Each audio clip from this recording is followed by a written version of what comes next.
నమస్తే. ఎన్నో విషయాలు ఆధ్యాత్మికంగా మాట్లాడుతూనే ఉంటాను రెగ్యులర్‌గా నేను. గతంలో కూడా చాలా వీడియోస్ చేసున్నాం. కాస్త గ్యాప్ వచ్చింది.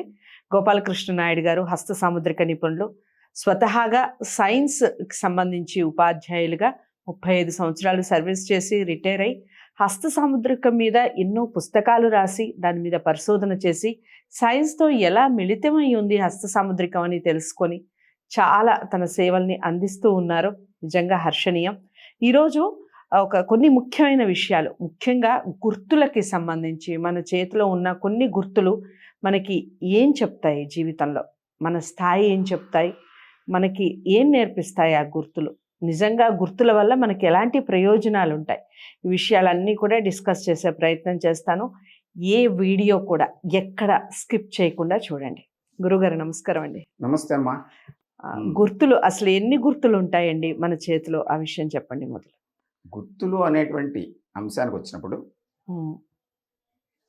చాలా ఉన్నాయి. ఓకే.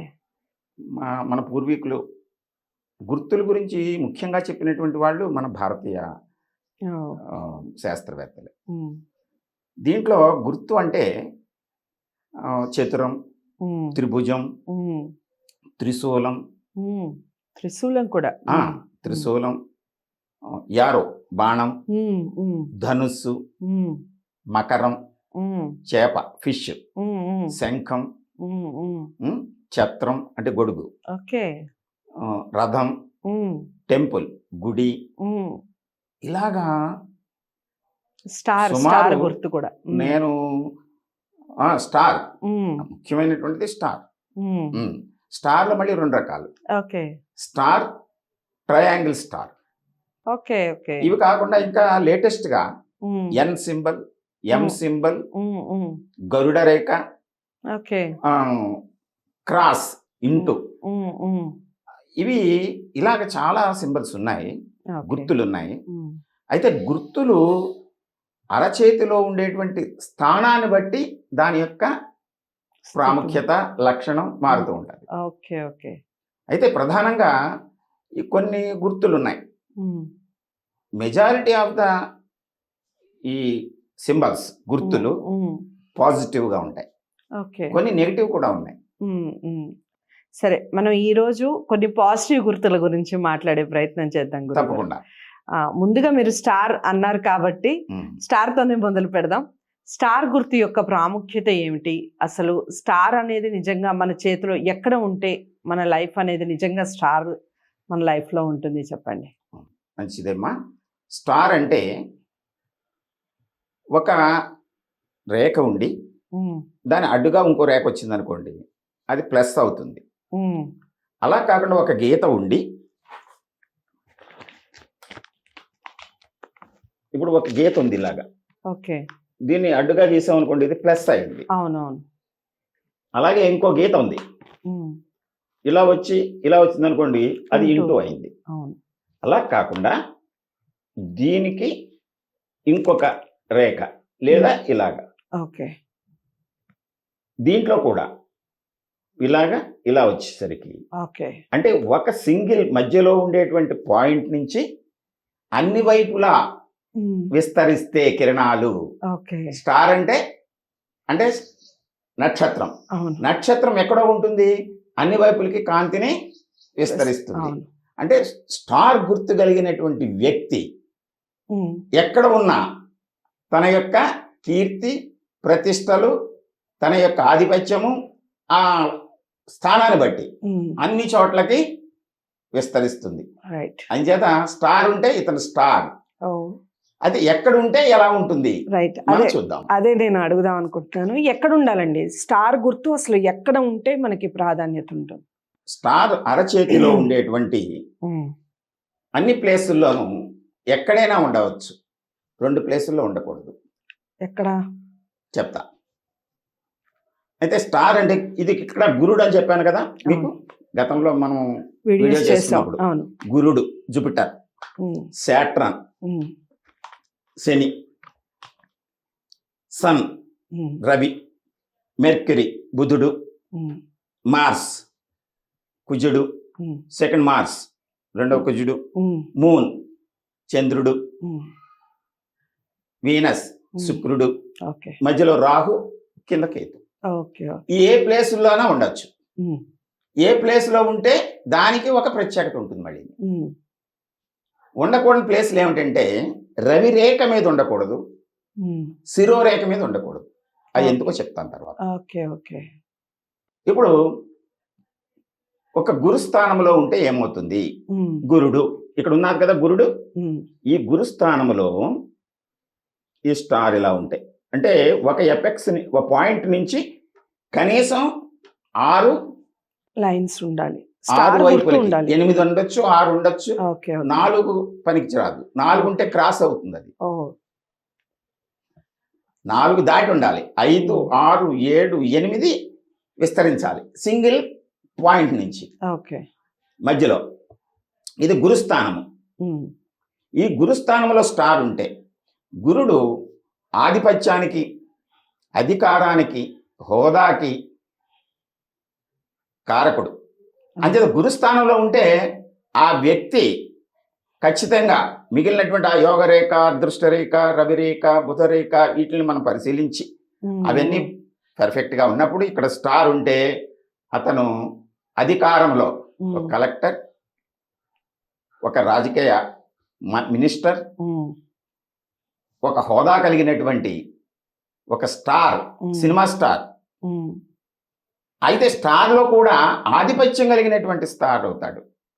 అంటే స్టార్ మామూలుగా ఏదో ఒక ఆ, సినిమాలో కానీ ఒక కళలో కానీ ప్రవేశం ఉండి కీర్తి ప్రతిష్టలు పొందటమే కాదు, ఉమ్.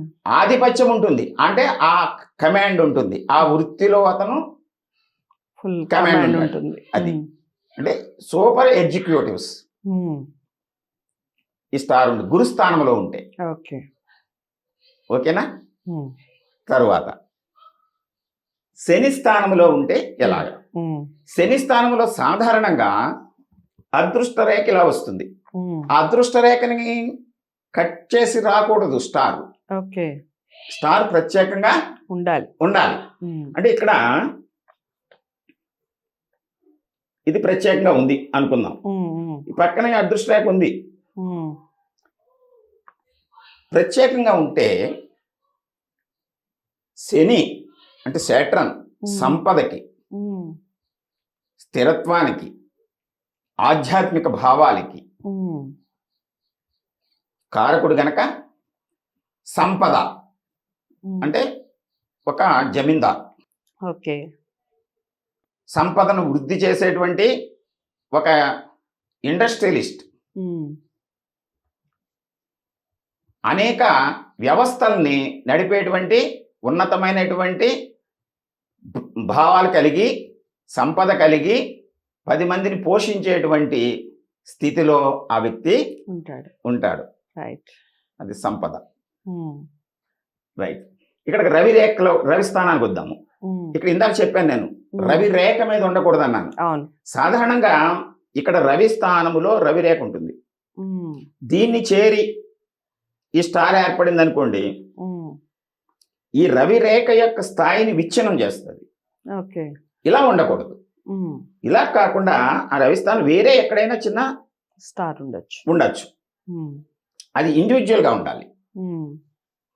ఉంటే అతని కళలు, ఆరాధన, ఉమ్. ఆధిపత్యము, ఆకర్షణ ఉమ్. కలిగించేటువంటి సంస్థల్లో, ఉమ్. రాజకీయంలో కానీ, ఉమ్. గ్రామంలో కానీ, ఉమ్. ఒక పట్టణంలో కానీ, ఉమ్. ఒక దేశం, ఒక రాష్ట్రంలో కానీ ఉమ్. ఉన్నతమైనటువంటి స్థితికి పొంది పబ్లిక్ తోటి ఆకర్షింపబడి ఓకే. తన స్థాయిని ఉమ్. పెంచుకుంటాడు. రైట్. ఇంకొకటి, ఇది బుధస్థానము. ఉమ్. బుధస్థానంలో స్టార్ ఉందనుకోండి, ఉమ్. బుధుడు వ్యాపార కారకుడు. ఉమ్. బుధుడు వ్యాపార కారకుడు, వ్యాపార సంస్థల్ని విస్తరించేటువంటి లక్షణాన్ని కలిగి ఉన్నటువంటి వాడు. ఉమ్. శాస్త్రము, సాంకేతిక, వైద్య, విద్యా రంగాల్లో కూడా ఉమ్. ప్రవేశాన్ని కలిగించేటువంటి లక్షణం బుధుడిది. రైట్. అంచేత విద్యా సంస్థలు, ఉమ్. వ్యాపార సంస్థలు, ఉమ్. సాంకేతిక పరమైనటువంటి ఆ వృత్తి శిక్షణ ఇచ్చేటువంటి సంస్థలు ఉమ్, ఇలాంటి వాటిని నెలకొల్పి వాటిలో ఉన్నతమైనటువంటి ఒక స్టార్ లాగా వెలుగొందుతూ ఉంటాడు. మీరు చూస్తుంటారు ఇప్పుడు right. బిజినెస్ టైకోన్స్ ఉంటారు. ఉమ్, ఉమ్, వాళ్ళ చేతిని చూసినప్పుడు ఖచ్చితంగా ఆ స్టార్ ఉంటుంది. ఉంటుంది. ఉమ్, ఓకే. ఇక కుజుడు. ఉమ్, కుజుడు ధైర్య సాహసాలకి, ఉమ్, వీరత్వానికి, ఉమ్, శారీరక పటుత్వానికి, ఉమ్, డిఫెన్స్ అన్నమాట. right. అంటే మనం సంస్థలను చూసుకున్నాం అనుకోండి, ఉమ్, హోమ్ డిపార్ట్మెంట్, డిఫెన్స్ ఉంటాయి కదా, ఉమ్, మిలిటరీ, ఉమ్, నావికాదళం, ఎయిర్ ఫోర్స్ ఇలాంటి సంస్థల్లో, అలాగే మిషనరీ మీద ఆధిపత్యం కలిగినటువంటి ఉమ్, పొజిషన్స్లో ఉమ్, కమాండెంట్స్, ఉమ్, ఇంకా మిలిటరీలో ఉన్నతమైనటువంటి కల్నల్స్, ఉమ్, ఇటువంటి ఉన్నతమైనటువంటి స్థితి కలిగినటువంటి వ్యక్తుల యొక్క ఉమ్, చేతిలో స్టార్ ఉంటుంది. స్టార్ ఉంటుంది. ఓకే. ఇకపోతే చంద్రస్థానానికి వద్దాం. ఉమ్, చంద్రస్థానంలో చంద్రుడు ద్రవ పదార్థాలకి, కెమికల్స్కి, ఉమ్, మెడిసిన్స్కి, ఉమ్, అలాగే సంగీత, సాహిత్య, ఉమ్, కళారంగాల్లో ప్రవేశానికి, ఉమ్, వేదాలు, సాహిత్యము, వాంగ్మయానికి ఉమ్, ఇలాంటి వాటికి ఆధిపత్యం అయింది. ఓకే. అంటే ఇక్కడ స్టార్ ఉంటే వాళ్ళు దేశ విదేశాల్లో తమ యొక్క సాహిత్యాన్ని, ఉమ్, కళలని, ఉమ్, వాటిని ప్రదర్శించి అటువంటి ఒక కళారంగంలో కానీ, సాహిత్య రంగంలో కానీ ఒక 10,000 మంది ఉన్నారనుకోండి, 10,000 మందిలోని స్టార్ ఉన్నటువంటి వాడు నెంబర్ 1 ప్లేస్ లో. నంబర్ 1 ప్లేస్లో ఉంటాడు. రైట్. ఆ సాహిత్యంలో పద్మభూషణ, పద్మ విభూషణ ఇలాంటి, ఉమ్, భారతరత్న లాంటి బిరుదులను కూడా పొందేటువంటి అవకాశాలు ఉంటాయి ఓకే. వాళ్ళకి. ఉమ్, ఓకే. అయితే శుక్రస్థానంలోకి వచ్చేసరికి ఇక్కడ చాలా రేఖలు ఉంటాయి సాధారణంగా. ఉమ్, ఈ రేఖల్లో మిళితం అవ్వకుండా ఉండాలి. ఉమ్, స్టార్ ఇండివిజువల్గా ఉండాలి. ఉమ్, అక్కడ ఉన్నప్పుడు శుక్రుడు అనేటువంటిది ఇక్కడ కళలు, ఉమ్, సున్నితమైనటువంటి ఉమ్, శృంగారభరితమైనటువంటిది, ఆకర్షణీయటువంటిది, అందము. ఉమ్, ఇప్పుడు వరల్డ్ బ్యూటీస్. Beauty Okay. కాంటెస్ట్లు జరుగుతుంటాయి కదా, అవును, అవును. స్త్రీలు, ఉమ్, అలాగే సుందరి. ప్రపంచ సుందరి, అలాంటి వాళ్ళని మనం గమనించినప్పుడు వాళ్ళ చేతిలో ఉంటుంది ఇది. ఓకే. రైట్. ఇక్కడ కుజుడు, ఉమ్, ఇక్కడ కూడా కొన్ని క్రాస్ లైన్స్ ఉంటాయి. ఉమ్, ఉమ్, ఇటువంటి సందర్భంలో అక్కడ ఉండకూడదు. అంటే ఇండివిజువల్ గా ఉండాలి. ఉమ్, పక్కకు ఇది ఉండొచ్చు. ఉమ్, రెండవ కుజస్థానము సంపదకి, ఉమ్, నిర్మాణ రంగానికి ఉమ్, సంబంధించినటువంటిది. అంటే స్వతహాగా ఎస్టేట్స్ కలిగి ఉంటారు. ఉమ్, ఉమ్, రియల్ ఎస్టేట్స్. ఇప్పుడు అందరూ రియల్ ఎస్టేట్ అని పేరెట్టేసుకుంటున్నారు. అవును. అది కాదు. రైట్. పూర్వకాలంలో రియల్ ఎస్టేట్స్ ఉంటాయి, జమీందారులు, ఉమ్, ఉమ్, అటువంటి వాళ్ళ చేతుల్లో. ఓకే. ఇక ఇక్కడ రాహుస్థానం ఉంటుంది ఈ మిడిల్ పార్ట్ లో. అంటే ఉమ్. జీవిత రేఖకి, ఉమ్, శిరోరేఖకి, ఉమ్, హృదయ రేఖకి మధ్యలో ఈ రాహుస్థానములో ఉమ్, సాధారణంగా అదృష్ట రేఖ ఉంటుంది. ఉమ్, అదృష్ట రేఖని కట్ చేయకూడదు, శిరోరేఖని కట్ చేయకూడదు. ఓకే. శిరోరేఖని కట్ చేసి స్టార్ ఏర్పడితే అది నెగిటివ్. ఉమ్, అదృష్ట రేఖని కట్ చేసి స్టార్ ఏర్పడితే నెగిటివ్. Cut okay. చేయకూడదు. ఓకే. అది ఇండివిజువల్ గా ఇక్కడ ఒక స్టార్ ఉందనుకోండి, ఉమ్, ఇక్కడ సాహసం, ధైర్యం, ఉమ్, విపరీతమైన పట్టుదల కలిగినటువంటి ఉమ్, సంస్థలు, ఉమ్, ఆధిపత్యాన్ని కలిగించేటువంటి సాహసోపేతమైనటువంటి ఈ పర్వతారోహకులు, ఉమ్, అలాగే ఆస్ట్రోనాట్స్ ఉంటారు. సాహసంతో వాళ్ళు కొన్ని ఉద్యోగాలు, ఉమ్, సంస్థలు నడుపుతూ ఉంటారు. ఉమ్, అటువంటి వ్యక్తుల యొక్క చేతిలో ఇది కనబడుతుంది. ఓకే. రైట్.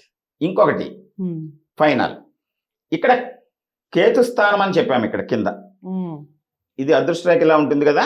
ఉమ్, ఈ కేతుస్థానంలో గనక ఇండివిజువల్ గా స్టార్ ఉంటే, ఉమ్, అంటే ఏ రేఖని టచ్ చేయకుండా ఉండాలి. ఓకే. అక్కడ అదృష్ట రేఖ లేకపోతే శిరోరేఖ క్రాస్ లైన్స్ ఉంటాయి, దేన్ని ముట్టుకోకుండా ఉంటే. వేగానికి, సూక్ష్మ దృష్టికి, వైరాగ్యానికి, ఉమ్, ఆ సాంకేతిక అద్భుతాలను చేసేటువంటి వ్యక్తులు ఎవరైతే ఉంటారో సాంకేతికంగా ఇప్పుడు చేస్తూ ఉంటారు కదా.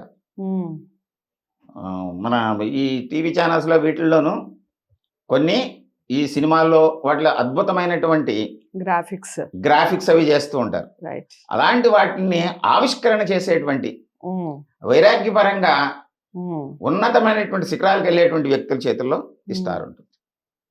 అంచేత స్టార్ ఇప్పుడు స్టారే. ఉమ్, ఉమ్. స్టార్ ఉందంటే ఏదో దాంట్లో వాళ్ళు నిష్ణాతులు అయి తీరుతారు. ఖచ్చితం. రైట్. అయితే గ్రహాలను బట్టి, స్థానాన్ని బట్టి దాని యొక్క లక్షణం మారుతుంది. ఏ రంగంలోకి వెళతారు అనేటువంటిది గ్రహస్థానాలు నిర్ణయిస్తాయి. ఇంతకు ముందు మీరు మాట్లాడుతూ గురువు గారు ఇక్కడ ఉండకూడదు, దానివల్ల కొన్ని చెప్తాను అన్నారు. స్టార్ అనేది కొన్ని కొన్ని స్థానాల్లో ఉండకూడదని, అది ఎక్కడ పర్టికులర్ గా చెప్పండి. ఇప్పుడు రవి స్థానంలో రవి రేఖకి అడ్డుగా ఉందనుకోండి, ఇది అంటే కీర్తి ప్రతిష్టల్ని గౌరవాన్ని కలిగించేటువంటి రవిరేఖ ఇతర రేఖలతోటి ఖండింపబడితే అది స్టార్ అయినా సరే ఓకే, అక్కడ అవమానాలు, అంటే అంతవరకు ఎదుగుదలకు తీసుకెళ్ళి మీరు చూస్తూ ఉంటారు కొంతమందిని టాప్ లెవెల్కి వెళ్తారు, ఏదో ఒక అవాంతరం వల్ల వాళ్ళు సడన్ డ్రాప్ అవుతుంటారు. రైట్. అలాగే శిరోరేఖ మీద ఉండకూడదు అన్నాను నేను. రైట్. ఇప్పుడు శిరోరేఖలో స్టార్లో ఇది ఒక రేఖ అయింది, ఇది క్రాస్ అయింది అంటే శిరోరేఖని ఇది భిన్నం చేస్తుంది. శిరోరేఖ అంటే ఆలోచన, తెలివితేటలు, ఆచరణకి సంబంధించినటువంటిది. అతని విపరీతమైన ఆలోచనలకి లోనయ్యి కొన్ని సందర్భాల్లో ఫెయిల్ అవుతారు వాళ్ళు. అక్కడికి వచ్చేసరికి మీరు చూస్తూ ఉంటారు, మహా మేధావి, ఈ చాలా చేసి అంటాడు, సడన్ గా అతను ఫెయిల్ అవుతాడు. అంచేది ఈ రెండు ప్లేసుల్లోనూ స్టారు ఉండకూడదు. రైట్. అంటే దాంట్లో కూడా నెగిటివ్ లో కూడా వాళ్ళు టాప్ లో ఉంటారు. ఓకే, స్టార్ అనేది ఏదో ఒక విషయంలో టాప్ లోనే ఉంచుతుంది, కాకపోతే కొన్ని ప్లేస్ల వల్ల డౌన్ ఫాల్ అవుతారు. ఈ రెండు ప్లేసుల్లోనూ అంటే కీర్తి టాప్ లోకి వెళ్ళిపోతాడు, సడన్ గా నెగిటివ్ ఇంపాక్ట్ ఎక్కువ వచ్చేస్తుంది. రైట్. చాలా అంటే చాలా చక్కగా క్లియర్గా ఎక్స్ప్లెయిన్ చేశారు స్టార్కి సంబంధించి. మీకు అర్థమైందని అనుకుంటున్నాను. స్టార్ ఎక్కడ ఉండాలి, ఎక్కడ ఉండటం వల్ల మనం ఏ స్థానంలో ఉంటాం, అసలు ఏ పొందుతాం మన లైఫ్లో, ఈ విషయాలన్నీ కూడా గోపాలకృష్ణ గారు చాలా చక్కగా వివరించారు. ఇంకేమైనా డౌట్స్ ఉంటే కామెంట్ బాక్స్లో తెలియచేయండి, లేదా గోపాలకృష్ణ గారిని మీరు కలవాలి అనుకుంటే స్క్రీన్ మీద కనపడే నెంబర్కి కాల్ చేయండి. మరో మంచి వీడియోతో మళ్ళీ మీ ముందుకు వస్తాను. నమస్తే.